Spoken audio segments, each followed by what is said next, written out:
Oh,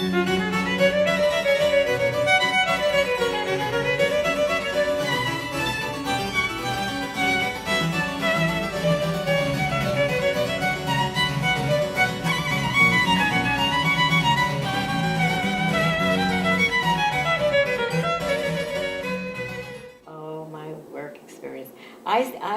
The first job I had, I was 14. I got they gave a special permit, 14, and it was in the Woolworths, and just for the Christmas holiday. And they put me at the counter where they had dolls, which would have been okay, except that you had to wrap them for the people. And it's not my forte.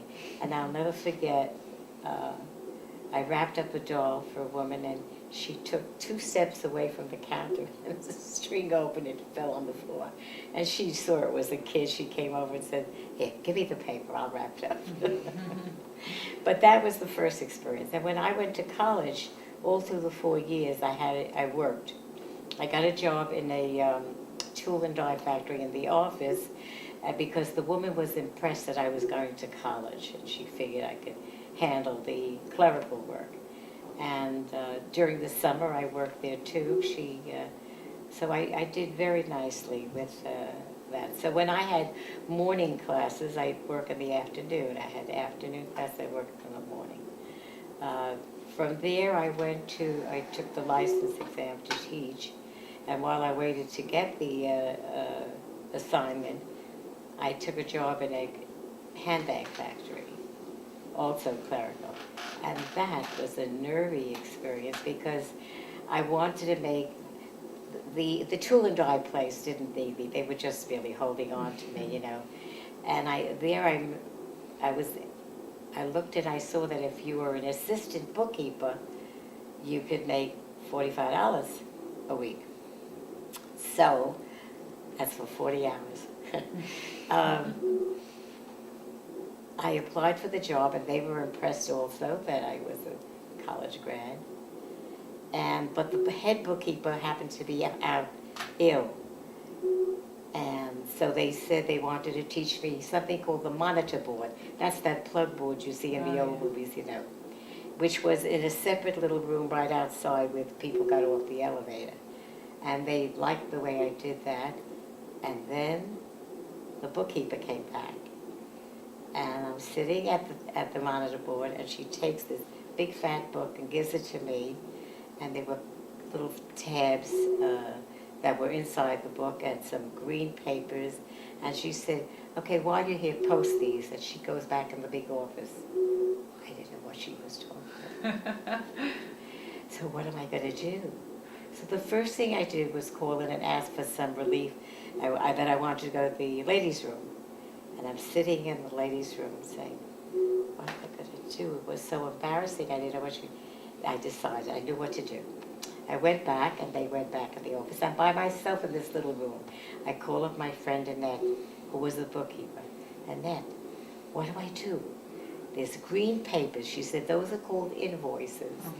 Okay. And then what about these gray tabs? She said, those, when you post them, when you write in it, see it says date, and it says the amount, and you put a little gray tab, and you go to the next one. Then you add up whatever you get from the tabs, and you add up what you have on the paper, and it should come out to the same thing. They never knew. I didn't want to embarrass us all. And from there, now when it came to posting the deposits, I just looked what was the line above. I mean, I really did it witlessly, but I really did it. So that was my work experience till I went to teach. And I remember that boss that I had said, "Oh, you'll be back," because he didn't want me to go, but it meant making more money. And of course, it's what I had studied for. And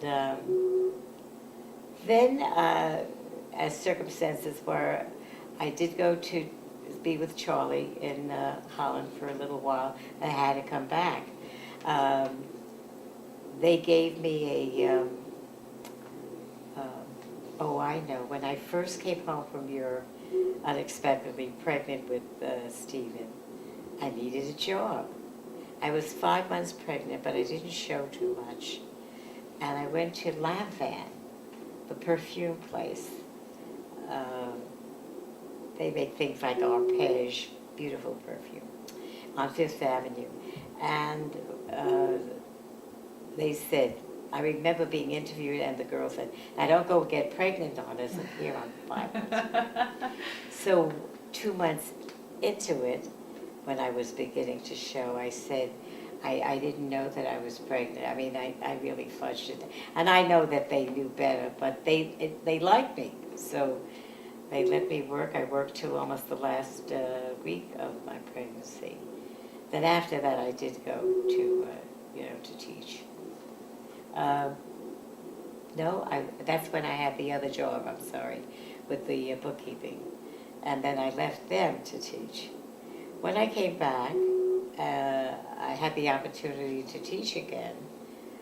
But to tell you the truth, I would be getting more money at the end of the day. I closed the door in the business world. And I remember that fellow, I went to be an assistant bookkeeper, and he interviewed me. He said, "You know, my head bookkeeper is leaving. She's pregnant in May. Would you consider taking over?" So I became assistant controller in this. And although I regret a little, not having continued on with the teaching, because from the time I would have started, I would have had a very nice pension. But the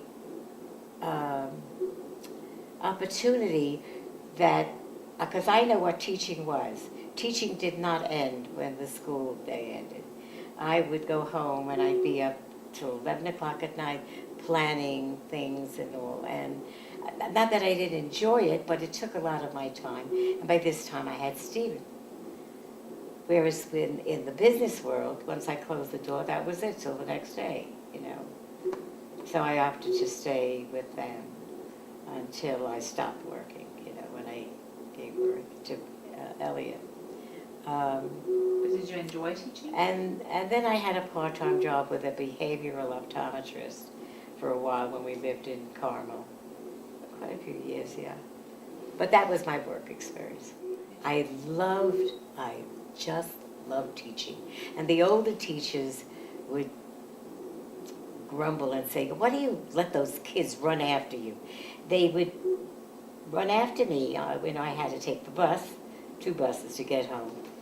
And one day, I get on the bus, and I go to sit down, and there's Michael.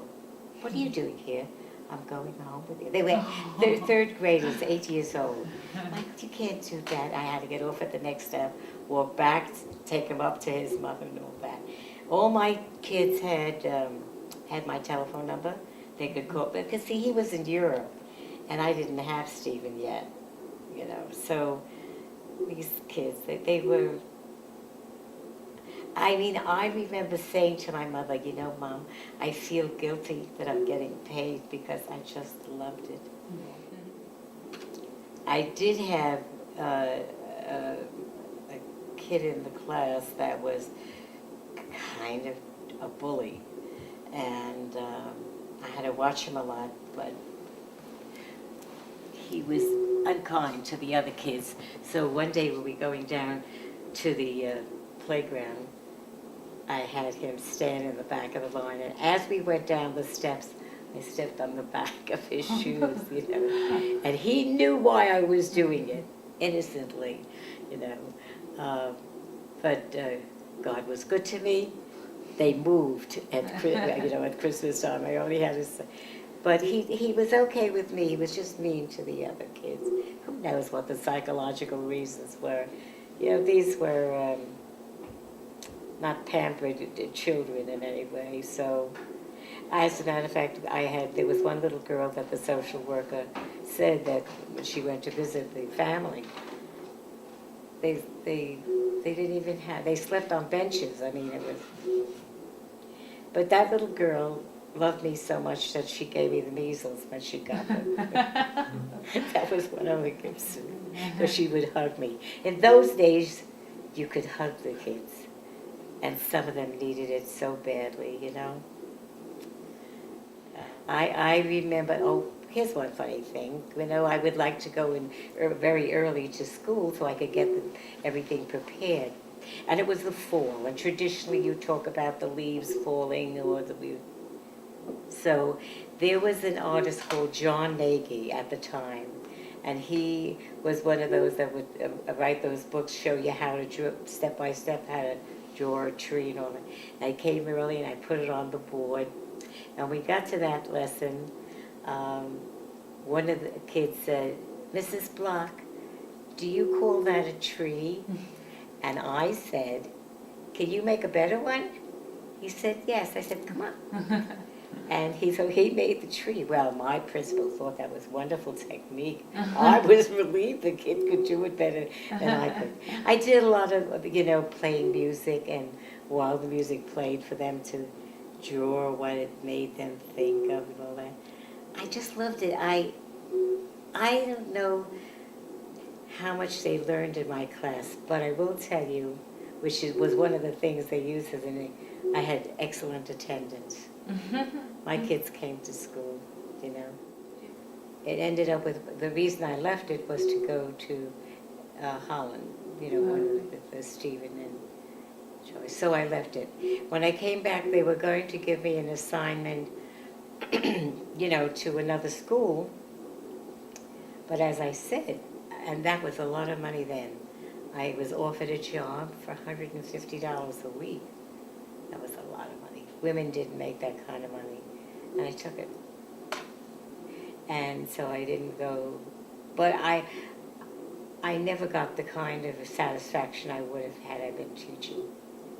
Because years later, my mother, I was walking with my mother, and we met a woman that she knew. And said, "By the way, I wanted to ask you, look, I remember this kid's name. Do you remember Raymond Basili?" And yes, I did. He was one of the first Delaney cards that I would put in for my class. Well, it ended up, he ended up in the service, and while he was in the service, he came to visit the school, and he wanted to see Mrs. Block, because she was the best teacher he ever had. So, you see, you can't replace that, I was so pleased, Actually, they came after I did, but there's my friend Mary, specifically from them, and Shirley Rauscher, who works in the next office, yes, and I'm still friends with them. But the big thing for me is to realize how many friends I have when I was 10 years old. I'm still friends with my friend Irma and Annette and my friend Kiki, from junior high school. So I'm very pleased. Some of my friends have already passed on, though. What was the eye doctor's name? Dr. Bine. B-Y-N-E, Robert Bine. I remember his name. Gee, I bet I worked for him about 12 years. But remember, it wasn't, I'm trying to think of whether it was 9 to 5. Or maybe it was 3 days a week that he had me there. And the fun part about him was that he did not appreciate the fact that I was very friendly with the people that came in. He wanted it to be more businesslike, and he even spoke to me about it. And one day he actually called me in the office and said, "Mrs. Block, do you like your job?" And I said, "Dr. Bine, I've liked every job I've ever had." So he said, well, he wanted me to be more formal. Finally, he solved it by telling me, he gave me a special little room with a door, that I would do my work there so that I wouldn't socialize with the mothers who were sitting out there waiting for the kids to be through with their exercise. But the story is, and it's probably good to be, what happened is we would have lunch and I would get sleepy. So I would go into the room that I was, I'd close the door and lay down on the carpet with my head against the door, so if anybody tried to open it, I'd get up. Every day I would take a nap. That's how I got back at him. I mean, if the phone rang, I was there to answer it. But if it didn't, I actually had a little nap. And to this day, he never knew. Oh, with him I was just the receptionist, and I kept the books, and I called people to remind them that. That's it, it was a front receptionist. I didn't work on the, he's considered himself what's a behavioral optometrist. Some children have trouble in school because they don't see correctly, and they have certain exercises they use. Some people believe in it, some people don't, but, you know, if you believe, it works. What really works is that the parent is working with the child on the exercises. That's what works. The attention they get. See, that they might not otherwise, but that's my theory. Oh, there's a funny story there too. It turned out that in one of the, in the county, one of the townships, they had people serving on the legislative board, and then the same person was also a judge. And we found that to be a conflict of interest. So we were going out to get people to sign a petition, you know, to have that changed.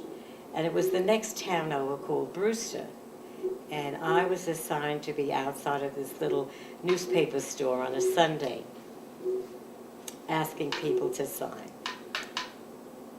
A car draws, like a pickup truck, draws up in front of the store, and the guy with overalls, you know, is going in. I said, "Excuse me, would you be interested in signing the petition?" And he said, "Well, I'll see you when I come out." When he comes out, he smiles at me and says, "Where do you live?" I said, "I live in Carmel." He said, "Oh, well, I'm sorry, I don't think I can sign your petition. It would be a conflict of interest." It was the judge. I didn't know him.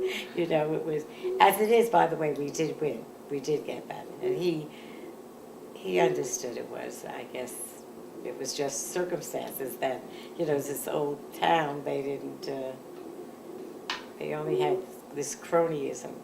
But I did become the president of the county League of Women Voters, basically to bring the issues, the political issues of the day, to really impartially to show both sides, the pluses and minuses. And we really were not supposed to take sides. It was just to get people motivated to vote. I remember one of the quotes we had was, "Vote as you please, but please vote." That's our motto. And I would like to think it's the same to this day, although I think they have gotten into causes where they actually say what they believe. But in those days, I'm telling you, all they wanted to do was present the issues. So we also had town, meetings where they presented both sides, all the parties that wanted to be involved. And I was particularly proud of the fact that the conservative people were very amenable to coming in, and they didn't have to worry. We weren't out to ridicule or, be sarcastic, not at all. To this, when I think about it, I still feel that way. And I'm very grateful for having worked in that area for that reason. And so it took a lot of research, to be able to give that to the public that came. And then they could ask questions.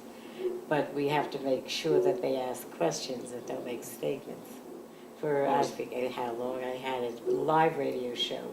I mean, it was local. It was, it went to Putnam County maybe. And on the different topics, and every week. And I would ask, interview somebody, ask them questions. And, so that was something I enjoyed. From the League of Women Voters, though, I have a load of them. There's Mary Robon, Catherine O'Connor, Harriet Rosenberg. See, I'm forgetting names. Some of the names I forget. Ronnie He was my dentist too, I should remember. But his wife was one of the people that worked on Farquhar, Myrna Farquhar. But like Myrna, I don't know where she lives even anymore. But the others that I mentioned, I do, remain friends with them over the years. And the league, I don't know even if it exists anymore in Putnam County. Yeah, I was in a position to spend a lot of time on it and attention because I wasn't working and I could spend the time developing programs and all. My father, from time to time, would try to get me to go to a particular music school, the Chatham Square Music School in Manhattan, to audition to get into the school. And I always poo-pooed him and all that. And he worked at, so finally one day, he asked me to go down to the school. And he saw something in the paper, in the Jewish paper, that said they were having auditions. Where? I saw in the paper, I don't have the paper anymore. After school, and this was, I was in college, I guess it was just before I met Grandpa. I go to the school, and I walk up with, my friend went with me, and the woman said, yes, can I help you? I said, I would like to have an application for the audition. She said, what auditions? I said, my father said he saw it in the paper. She said, we do have auditions, but they're not now, but I'll be glad to give you an application. So consequently, I did. I remember auditioning, and it was for the music critic of the New York Times, and some really prestigious people. And I remember I sang the Spanish song Estrellita. I remember that. It was a really high soprano thing. But anyway, subsequently I got a letter from them that I had not won the scholarship, but they wanted to speak to me.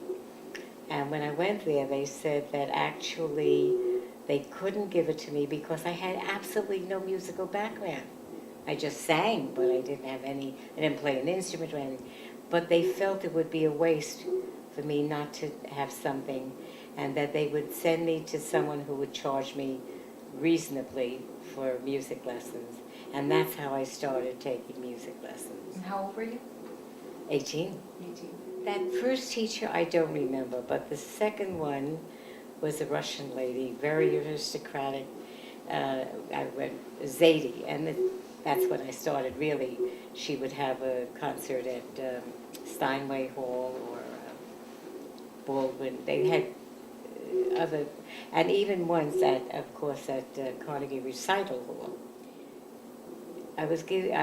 She told me that somebody, a sponsor, was coming to the concert, and especially to hear me. This would be somebody that would take over and have me under contract and pay for all kinds of things. But he heard me, and he said he was interested, he told her. Does she have a boyfriend? And my teacher knew that I was going to be getting married to Charlie, and she couldn't lie to him. So that was the end of that. But, I stopped taking lessons once I went to Europe. It is really one of the things I'm grateful to Charlie. When we moved up to Carmel, I guess I was about 48 years old then, he insisted that I go back to take lessons again. And because the boys were getting older, they'd be going away, and he wanted me to have something for me. And that's how it all started. And of course that led to the concerts and all that. I was very, very serious singer. I mean, I did all the heavy stuff. My voice was not big enough to over an orchestra. So I would sing the arias, but it was only like a pianist accompanying me at a concert. So basically I was a concert singer, as opposed to, like, say, an opera singer, you know. But I had a lot of success with that. No, yes, pieces that the you ones that sang? really were the most thrilling were the ones at Carnegie, because they would put a photograph up, you know, on. With a picture outside. And one day, one of her friends came out and said, I didn't know you sing Carnegie. Yeah. And one time, I think Charlie told the story, that one of my, somebody I knew saw my picture on Carnegie. They'd leave it there like the week before you were going to perform. And that was very thrilling to me to do that. You know, I had wonderful years. People said, where did you sing it? Wherever they asked me. It always cost Charlie a lot of money. We never made money on that. No, you know, the leader, art songs, you know. But I sang in many languages, and I want to put in here, although he won't see it, is that through the teacher I had, Bunny, Bernice, gosh, I can't remember the second name for years. And then through her, I had the coach, who was my accompanist, Roger Rundle. What's interesting is that I still, every day, get an email from Roger, and I write him. Maybe it's 2 sentences, but we hear from each other. Became like part of extended family. He lives in Fort Lauderdale, and he still, you know, does that kind of work. But we're friends from all the way back then. So is he your closest friend in the music? Uh, Or do you have I any would other say close so. friends? I would say so, yes. Has remained. Have others, but no, he's very special. And he was wonderful. You know, I was very fortunate to have someone of that quality, you know. You did some community theater? Yes. Oh, What were some of the my. shows that you were in? I did a lot of community theater when we lived up in Carmel. Probably my favorite was Fiddler on the Roof. I did it for 2 different directors there, and it was very successful. But I did a funny thing happened on the way to the Forum, and I did Don't Drink the Water. I did, there's another serious, I did some serious one too. But that was good, kept me out of the pool. Well, one time during one of the shows, we did about 9 shows of that particular play, the Fiddler, and it just was so natural, I ad-libbed. And the fellow that played Tevye when we went off stage said, don't ever do that again. I don't do ad-libbing. But I was so into the role that I would stand in the wings and look at, I remember once, and I said to him, look at our children, aren't they wonderful? Oh, funny story there's a scene where, that dream scene. Where Yes, she, yeah. And they had improvised what was like a bed with a quilt. And my father came to a performance, and he could hardly wait to get me aside, you know, away from me. Goldie, you were in the bed with that. It didn't appeal to him. I said, Papa, 1 foot was on the floor. You still have friends? Oh yes, I still have friends from there. That's not that long ago. That you know, it's only 13 years ago. I do have friends, but it's, you know, Kitty and Mary and Betsy and Carmi. You know, I've reached an age now where I've lost friends too, unfortunately. But, oh yeah, I still have friends. That's why, you know, I'm so involved. I have friends all over, you know, that need attention, that don't know each other, but that are with me. You know. It probably was one of the trips I went to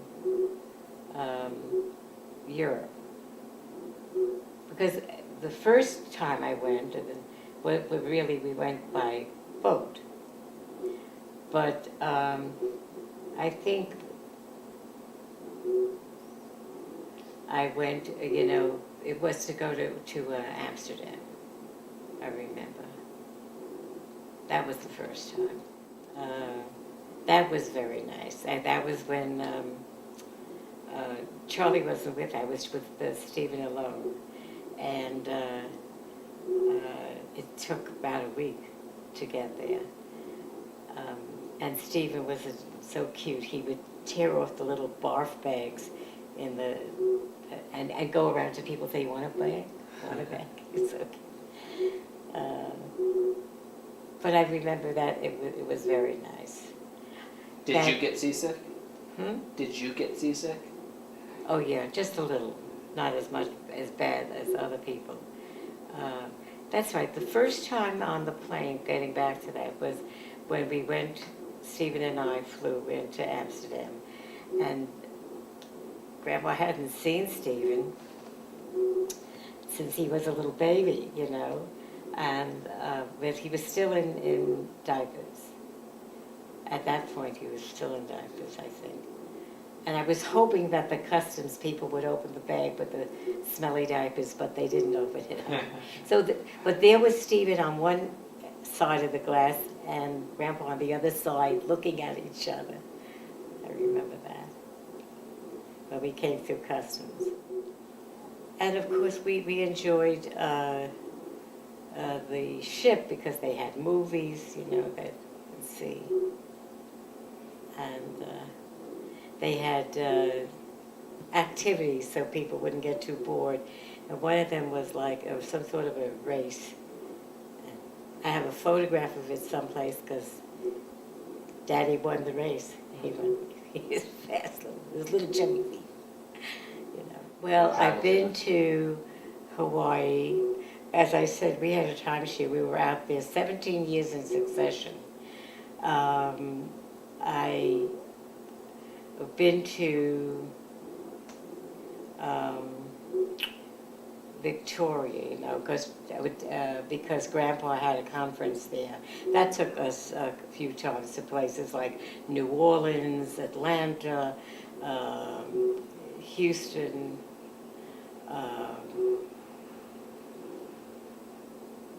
someplace in Florida, I think we went. But, and then we went to the Cape a lot, but that was by car. We went to the Cape a lot.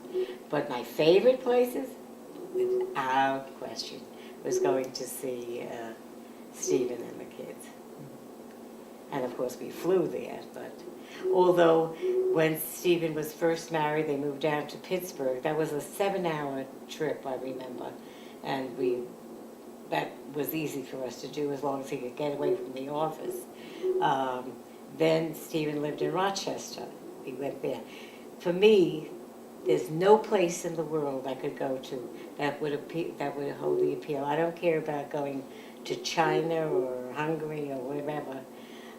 When Stephen was 14, we did take a trip to Europe, and he had something like that with him, to take pictures.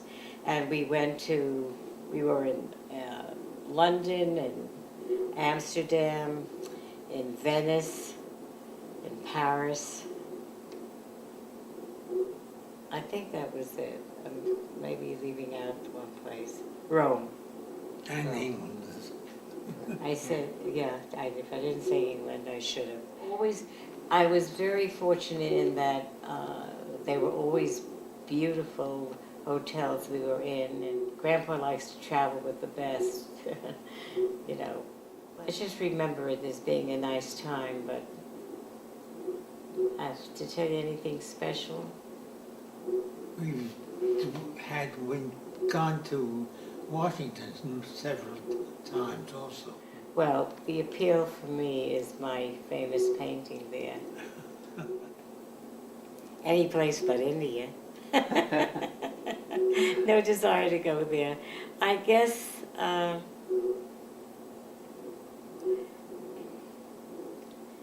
haven't been to South America. I don't know. I really, I don't know if there's any place, because all I can think of is going to where my children are, and money. And if money were no object, I'd be able to do things with them. It was fun living in another country because I learned the language. Yeah, I was determined to learn the language. I was able to speak, and in fact, I even had a job there. Ended up having a job working for a Dutch lawyer, and he wanted me to look over his speeches that he had to give in English. And, I was a receptionist. I was answering the phone. And I was able to pass for Dutch because of my coloring, In fact, so much so that people would immediately think I came from Amsterdam. I had the Amsterdam accent, but it was fun living there. Did you make any friends while you were there? Yes, they're gone now, but yeah, very good friends. Because I got a call one day from the consulate that there was a Dutch woman who had been living in the States during the Second World War and then went back to live in Holland. You have to know that at the time we lived there, we got 4 Dutch dollars for 1 American dollar. So it was affordable. And so they asked me, this woman was looking specifically for an American teacher. I mean, there's plenty of British people there, but she wanted them to talk and to keep the American accent, these 2 little boys she had. And then once I started with her, she had a cousin that wanted somebody who had a friend. And little by little, I worked up, I was able to go, and they allowed me to bring Stephen with me, so. And in the case of Getty, they became friendly. She really, in those days, you have to know, there was one traffic light in Amsterdam. Her father had a chauffeur for a Chevrolet. There were very few cars. She did have one, but there were very few cars. Everything was bicycle, and I'm not talking about, motorized ones. I'm talking about manually operated bicycles. In fact, Grandpa had one. He went to school there. So I really, they loved Americans at that time, the Dutch people there. That's a long time ago, we're talking about in the 50s. It's changed, I guess, a great deal. There weren't any drugs there or anything. And there was a park where we lived, big park, something equivalent to like Central Park or something. And I would go there with Stephen, and he'd feed the ducks. So cute. And they had trams, trolley cars. And it was just very nice, and of course I enjoyed it, because I knew I wasn't going to be there permanently. I was going to go home too. And it would never have occurred to us to try to settle in any other part of the United States. We could have gone to California. To be that far away from my mother and father, never. And it's not because our parents said anything. I wanted to be near my parents. And Charlie agreed with me, so we stayed in New York. The food, I liked the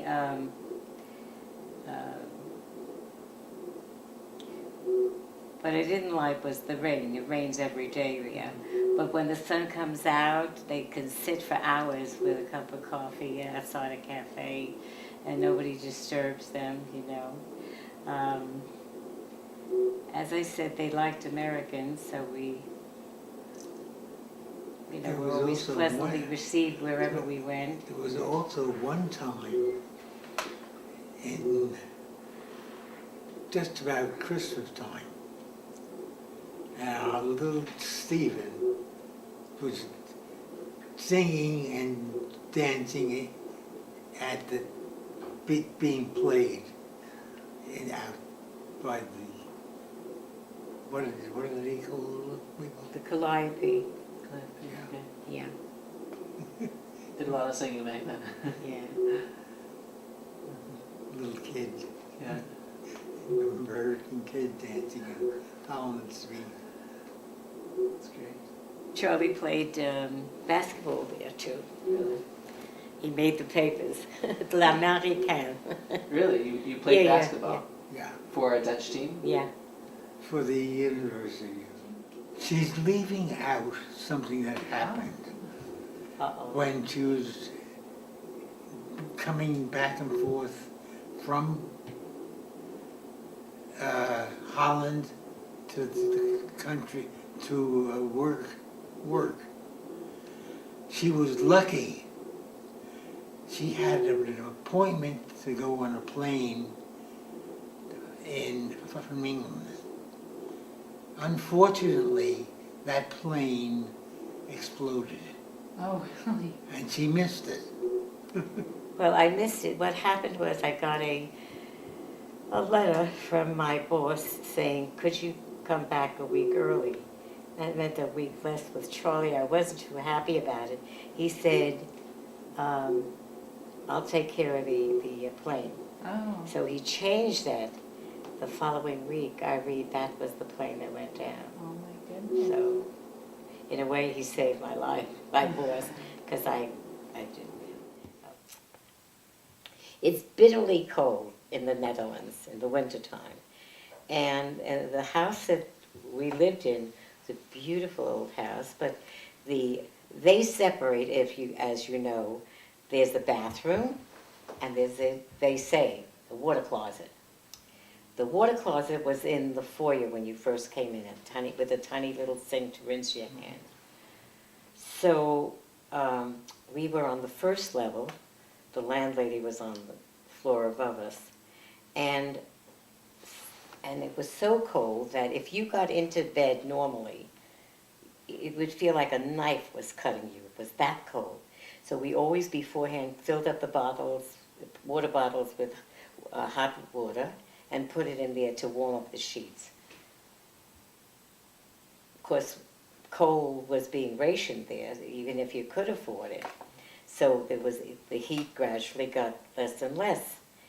And rather than go out through the bedroom, into that foyer to get into I made it a habit to stand by the sink, which was stupid. I could have done it in the bathtub, but that was there.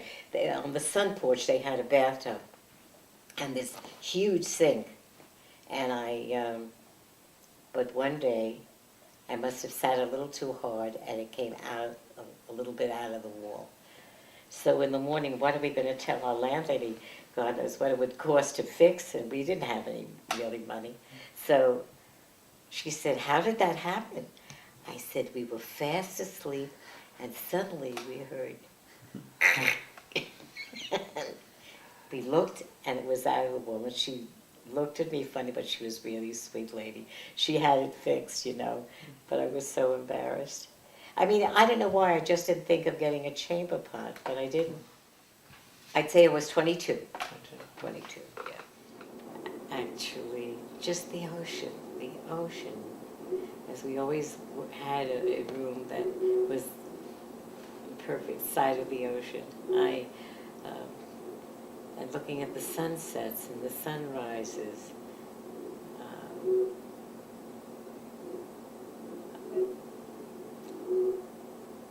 Souvenir shopping. Watching Grandpa love parasailing. Every time we would book a parasail, and he would go on. I never would be convinced to go on that. Well, for me, the awe of being in a place where historically, for so many thousands of years, my ancestors stepped on the same stones, filled me with awe. I really enjoyed that aspect of it. But even then, I was having problems with, I couldn't go into the caves. Grandpa did. He has the distinction of being the oldest guy that we crawled under you know. I forget but there is one that they take everybody that goes on tour, and I just stood outside at that point. I'll go a certain amount, but that's about as far as we went. I forget 5 years ago it was. But, and then unfortunately I got some kind of I got sick when I was there, because I missed a couple of days there. So maybe it would be nice to go back there to pick up, but I don't know. Why, when we were on vacation once, because we lived in the Bronx, he had a practice in the Bronx, somebody broke into Grandpa's office and looking for drugs, I guess.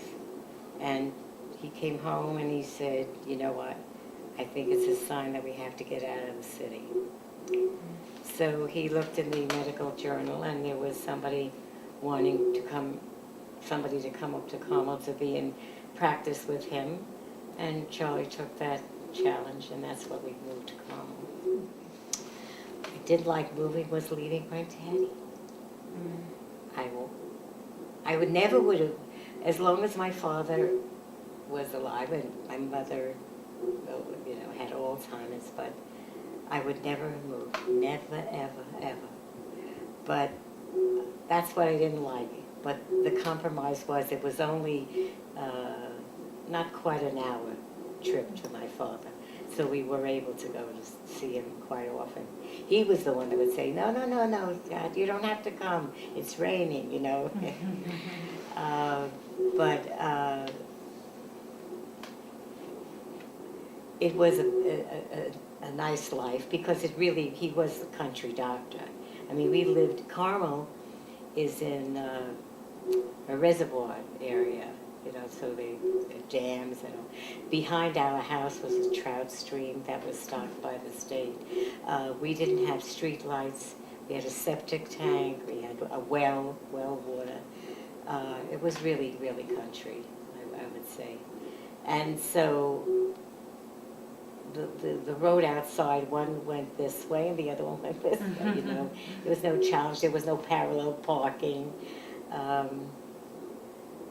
It was really beautiful living there, beautiful. Oh, well, I still am friends with her. That's Betsy, who lived across the way.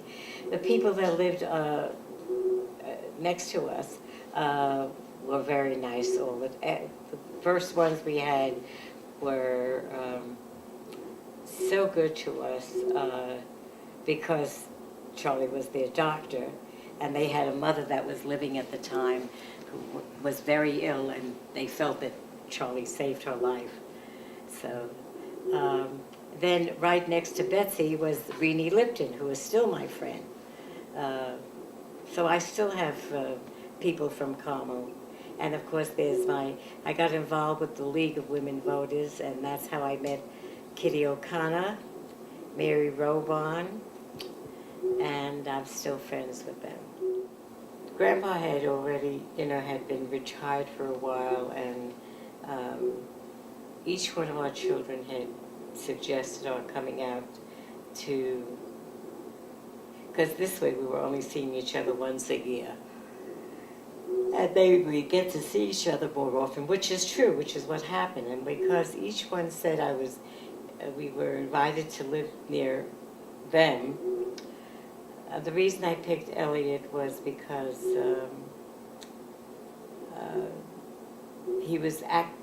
technically he was the first one to say, why don't you move out to California?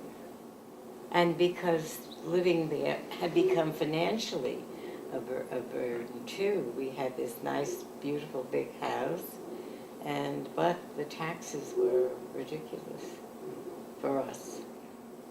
Well, I liked being closer to the children. What I disliked was having to start all over, you know, because they had no friends here. Well, for one thing, and truthfully, I don't miss the ice and the snow. That's a big difference, because you know, the way I get around, you know, I'm now the designated driver, and I don't know how much I'm going to enjoy that, but I've got to do it. I don't like but I didn't like it in Carmel either, the dependency on the car. But that's the part I dislike. And if I were all the way back east, there were taxis. And you don't, they're roaming the streets there. They're looking for passengers. They have buses. They have trains. And it's good public transportation. So you don't have to depend upon driving. Oh, the delight of my life. It's once a month for a couple of hours on the second Sunday of the month. And before I know it, it's time for me to prepare the agenda. I have tried sincerely to try to get somebody else to take the responsibility, but nobody wants to, and they are so satisfied with no matter what I do. Yeah. And although I always promise myself to get prepared before, it usually ends up just at the very end that I get things together.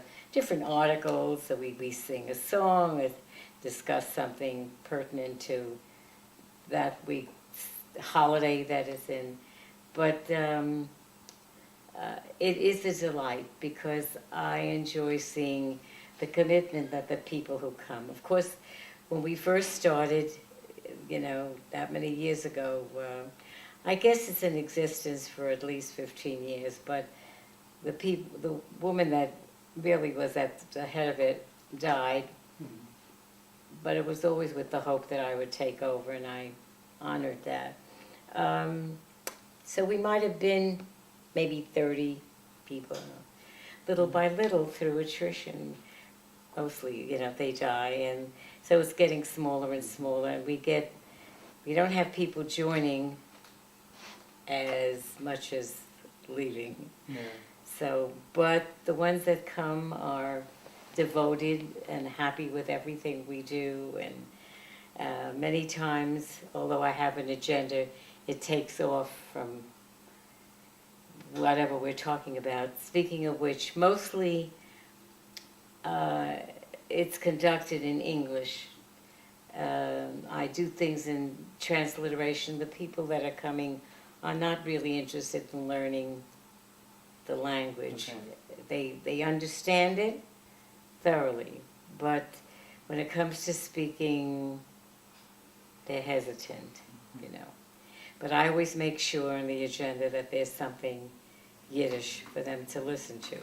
I may translate it, or tell them before, but they have to hear some Yiddish, and they really enjoy it, Yeah.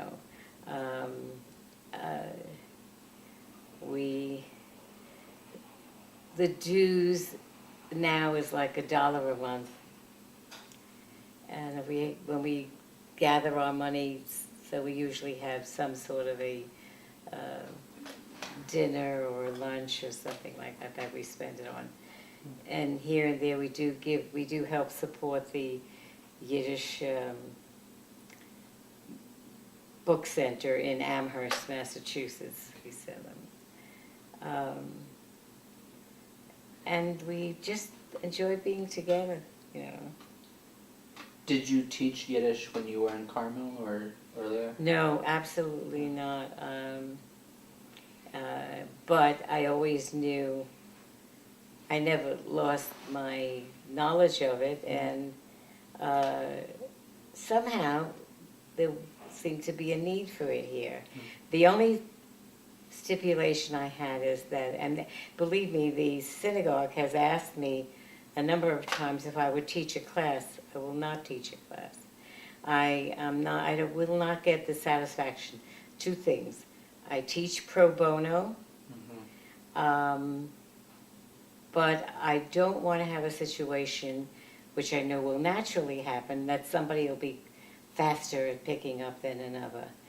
And I don't want that. Yeah. So I do it one-on-one, and there are different books that are suitable for what they come to me with, Right. My gratification comes from listening to them after a while, reading Yiddish smoothly. Yeah. I get a lot of gratification out of that. And we enjoy it. They come for an hour, most of them. I have a group of people that come on Tuesday that usually take a little bit more, like 2 hours, but they're reading heavier stuff, you know, more literature.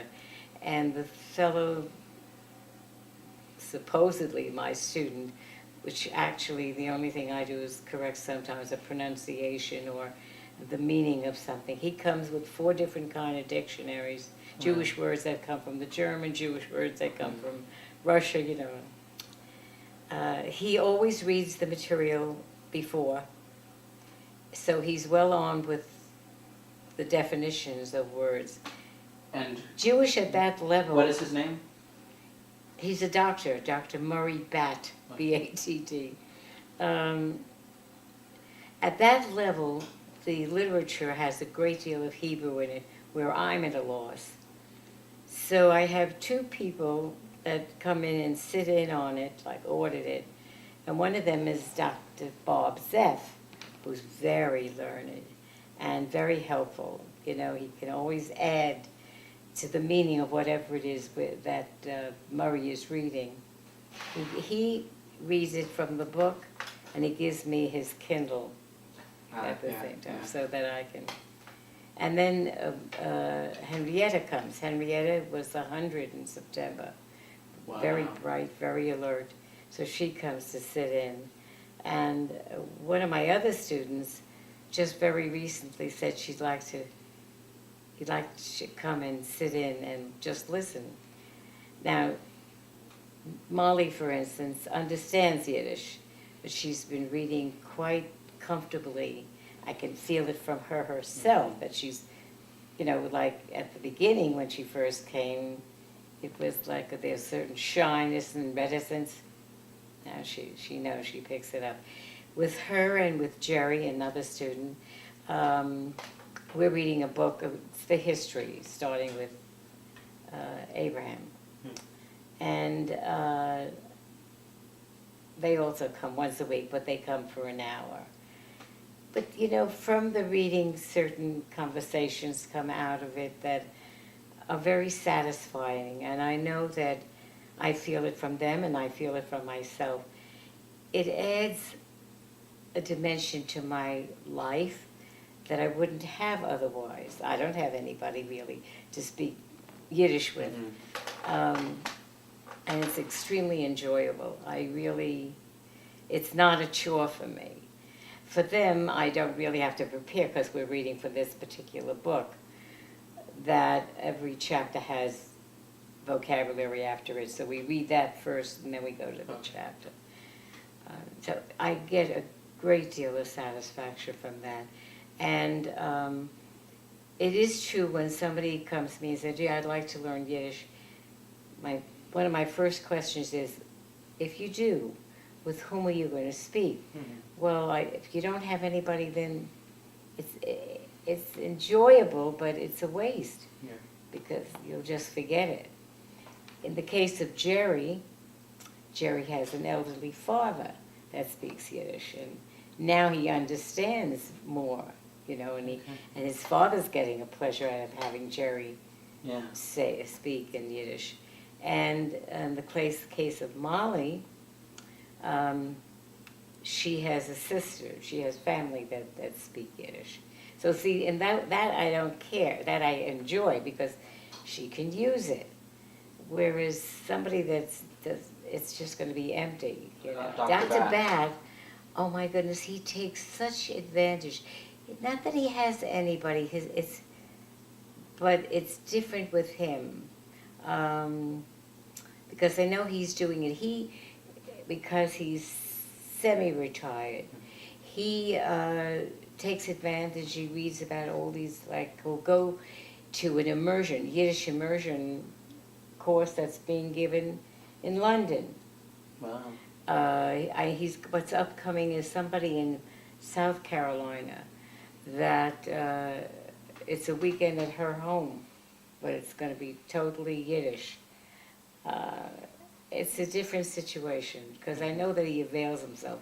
He'll go even to Massachusetts he'll take advantage of different things that come up. But as a matter of fact, he's not even married to someone who's Jewish, so it's not like he could converse with his wife, or I think his parents, I think, are gone. Yeah, I know they're gone. So there's a difference there. But the latest thing that came up, when I was 85, 4 of the women from the choir, on their own, learned 4 Yiddish songs. Now, they do not speak Yiddish. A couple of cases, a couple of them must understand it. Right. But they learned it, and they announced to me that they called themselves Goldie's Goyles, and that when I came back from Albuquerque, they wanted to get together on a regular basis, maybe once a month, and learn Yiddish songs. That's great. They'd like to.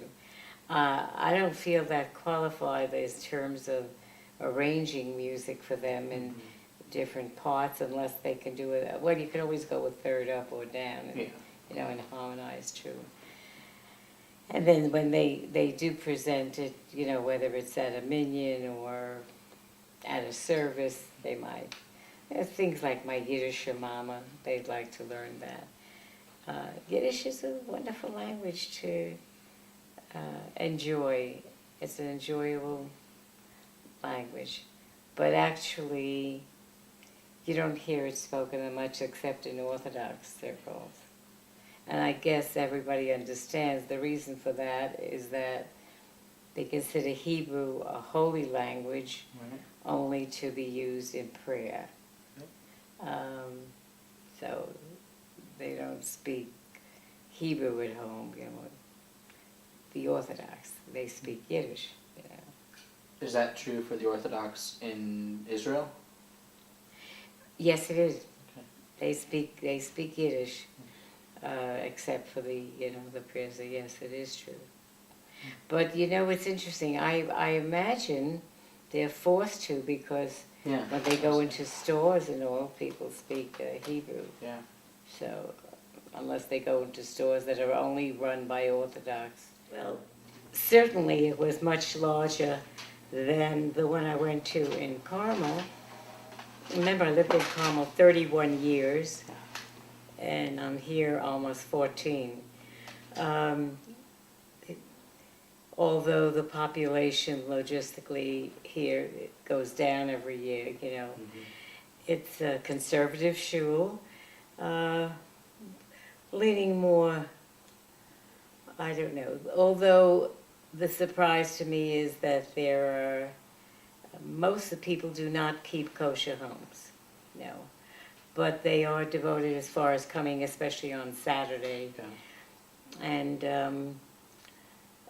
they have a nice kiddush lunch on Saturday.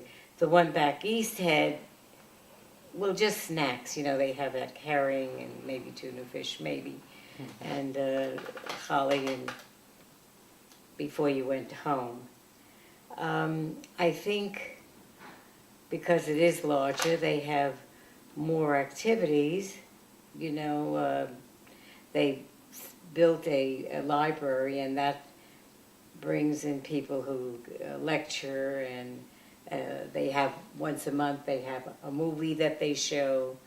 And because of it's this time of our life now, we have committed ourselves to going to the daily minyan, Yeah. which means early, 7 o'clock on Monday and Thursday. And when the new moon comes out, when the month changes, that morning, or certain holidays, we go every day of that holiday. Is that something you did at all when you were in Carmel? I didn't, simply because it wasn't there. They just have it. Carmel was more like a bedroom community. People worked in the city and all, and then came home. So they didn't have that. They did have Shiva minions when someone died, but the minion was, they did have one on Sunday, but not during the week, because what people did that observed would drive the 10 miles to Peekskill, you know, to Okay. have it. But they weren't able to do it there. Because it was the only conservative shul. There was not an Orthodox shul till you got to Peekskill, and they were reformed, but they certainly don't have daily minions. And we go at night, you know, from Monday through Thursday. Traditionally, Charlie and I never went Friday night unless there was something really special. Because we like being in our own home on Friday night. But we're there Saturday, and that's, you know, at least a 3-hour service. And Sunday morning, we're there too. I feel it's interesting. Whereas I might say that in Carmel, I had more friends that were not Jewish than were. That's chiefly because of my work with the League of Women Voters and all. But in Sacramento, I have very few that are not Jewish. Most of my friends in Sacramento are Jewish. So we go quite often, and the car almost takes itself there for many reasons.